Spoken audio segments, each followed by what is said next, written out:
Hello and welcome. My name is Michael Bartlett, Master Metaphysical Astrologer, and I am here to share with you my astrological forecast for November 2023.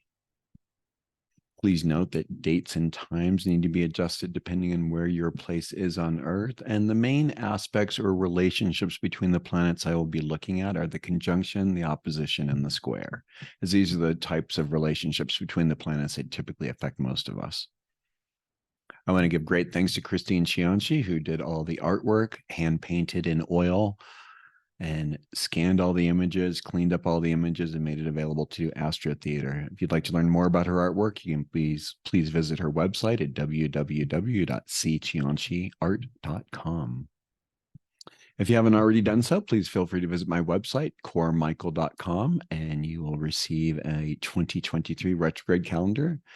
It's good for at least the next 2 months. Of course, I got to get ready and do that for next year. 2024 is coming before we even know it. And please, I just want to let you know, thank you so much for listening to me today, paying attention, subscribe if you'd like, share with your friends. Please add comments and ask questions. I really enjoy and appreciate hearing from you and knowing if I'm hitting the point and or if there's anything you'd like for me to further observe in my monthly forecasts. The month of November begins with an opposition between Jupiter and the Sun. Jupiter and the Sun is, of course, in the sign of Scorpio, where it is right now, and Jupiter is in the sign of Taurus. These signs are in opposition to one another. Typically, these two signs deal with the idea of our resources and other people's resources, meaning typically financial resources, but it can also be the types of resources that you bring to the table, especially when you have planets in these signs. It just means that you can be very resourceful. As you can see right now, we have the Sun, Mars, and Mercury all in Scorpio. So there's quite a focus on that Scorpionic desire to get to the root of things and to clear things out. But the Sun is in opposition to Jupiter. So there's some sort of thing about maybe an aggrandizing, a certain level of things getting larger than what they appeared before. Whatever was going on in your life around the 12th of April around in this year, 2023, this is going to be the full realization of it. Also note that Jupiter and Uranus are both in a retrograde motion at this time. So it can also maybe be a little bit more of an internalized experience. This can deal with our what we find invaluable for ourselves, right? Our relationships to others, our relationship to money, our relationship to objects, our relationship to situations, people, dramas, and maybe, especially after this eclipse cycle in October, I think a lot of people are probably going to be gaining a greater understanding and being driven towards making better choices in their lives about who they're in relationship to. On the 3rd of November, we have a Venus-Neptune opposition. Venus is in the sign of Virgo. Neptune is in his own sign of Pisces.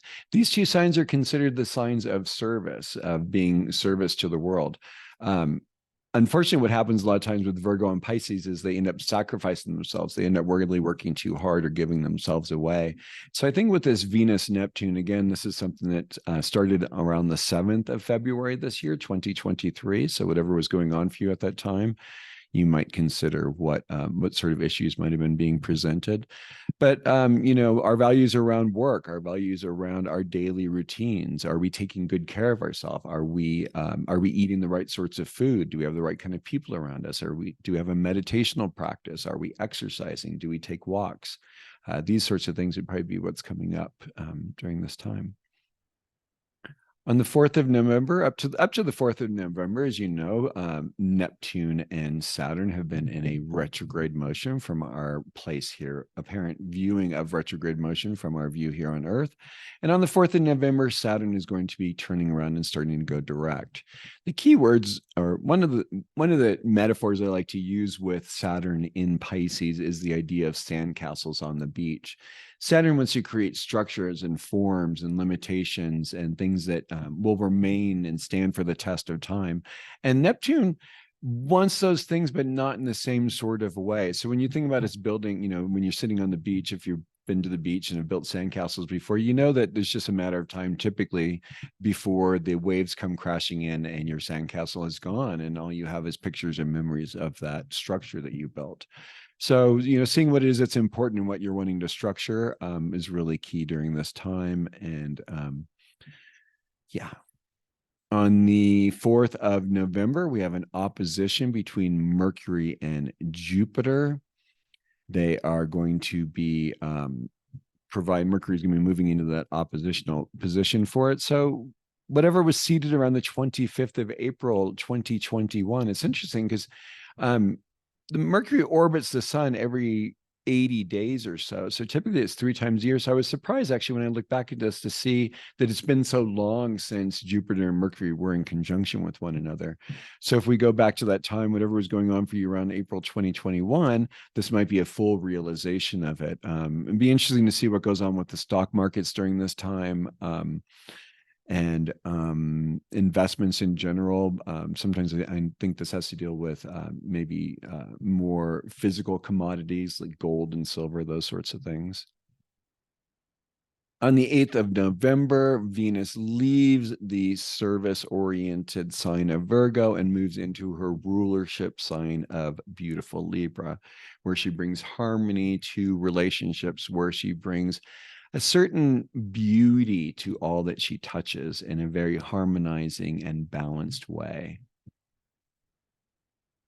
On the 9th of November, good old Mercury is going to be moving out of deep emotional probing Scorpio and into the optimistic questioning Sagittarius, out for adventure, looking for things, wondering what's going on and what's around the corner.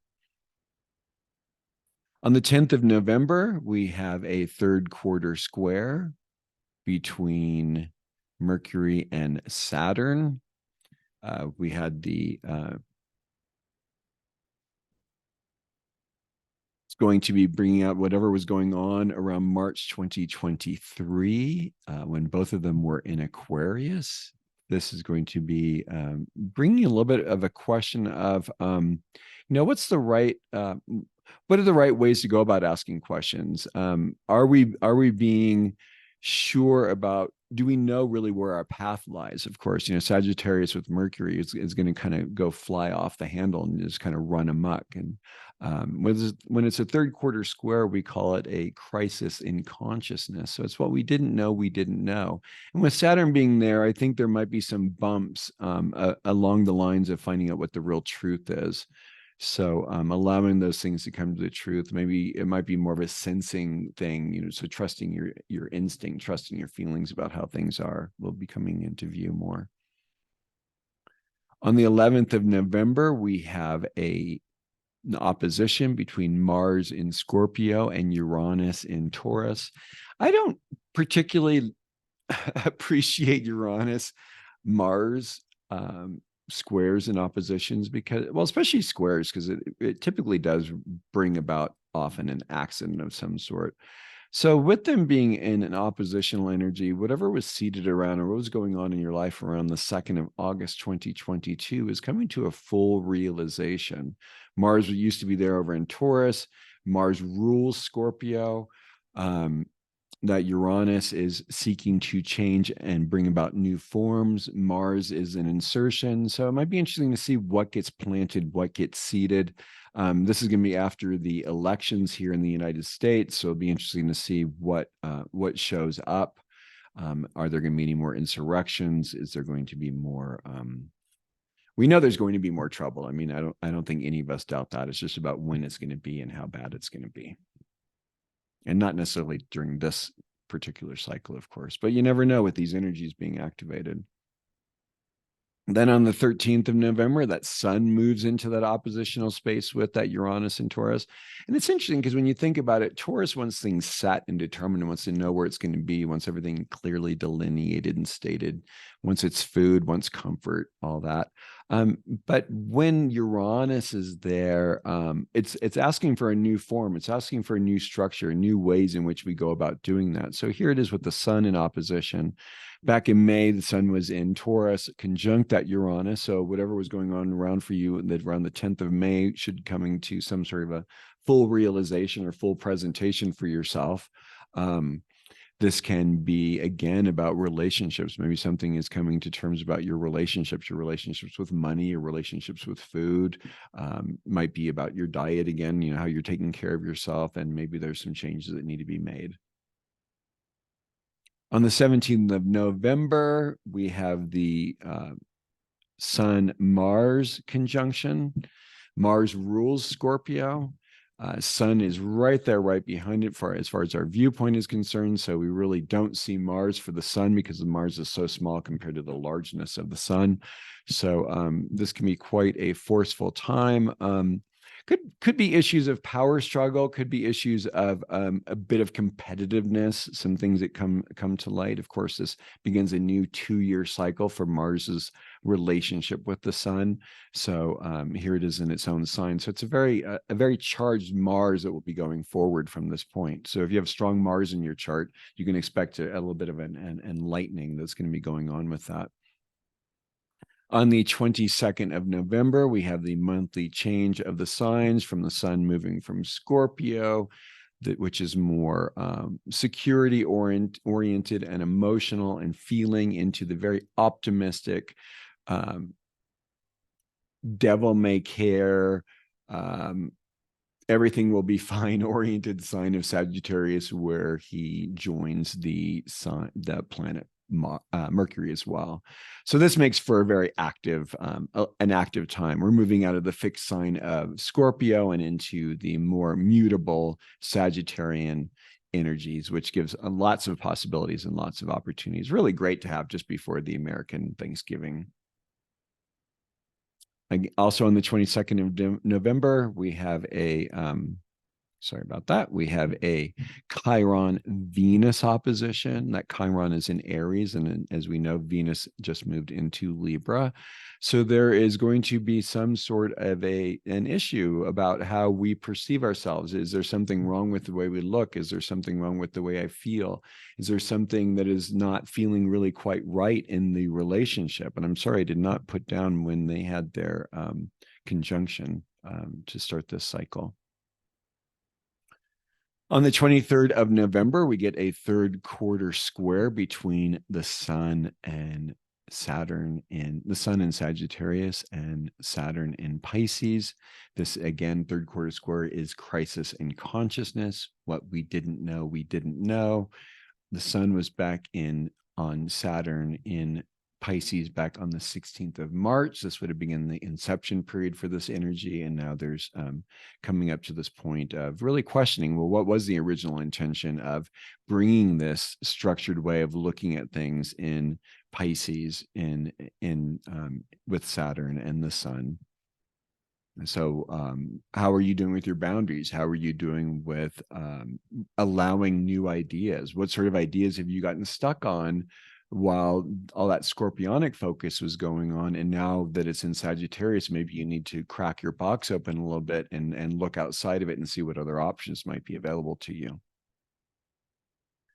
On the 24th of November, that Mars is finally moving out of moving out of Scorpio and moving into Sagittarius, joining the Sun and Mercury, giving a very buoyant attitude overall. Mars in Sagittarius, he loves shooting his arrows wherever he can. Of course, the glyph for Mars is the circle with the arrow pointing out. So you can just really see that kind of remedied here. So the three caballeros are out, going out on journeys, seeking the truth, finding out what needs to be done on a higher level, higher philosophy, and are shaking off the more the heavier tones of that scorpionic process.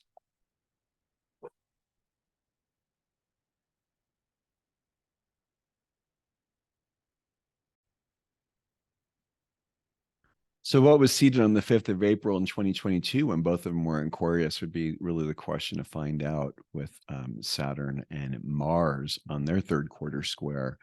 It's kind of a very interesting energy, right? That as we talked about that Saturn and Pisces energy earlier with the sandcastles on the beach, and Mars just is going to, in Sagittarius, is just going to kind of run over things and kind of question things and topple things very easily. So good opportunity for really checking in to see how good the foundations really are that are going on, and what was seeded and what you're bringing about and coming up for conclusion in a few years, obviously. And then we have the Mercury-Neptune square that is occurring as well. So this is going to be this third quarter square. It's also Mercury-Neptune square has to do with confusion a lot of times. It's not being clear about things. And with Neptune being added to it in Sagittarius, it can be very spiritualized and idealized in a certain sort of way that maybe doesn't have much grounding to it. So in a sense, it's something that's going to break through and allow for a different sort of a truth to come through, something that had not been seen before that will be incorporated as this finishes its cycle. And that is the month of November. As you know, I offer astrological coaching. If you're going through a challenging time in your life and trying to figure out the ways in which your system work with what it is that you want to accomplish in your life, I can provide services along those lines to help you become aware of the inherent gifts and challenges in your chart and how those can be used to your advantage to attain the success and to thrive in the ways that you wish and why you're here. So please feel free to check me out at coremichael.com. I thank you so much again. Please hit like, please share with your friends, please leave comments and questions, and I wish you a great month. It's going to be another intense month. So thank you so much and wishing you all the best. Take care.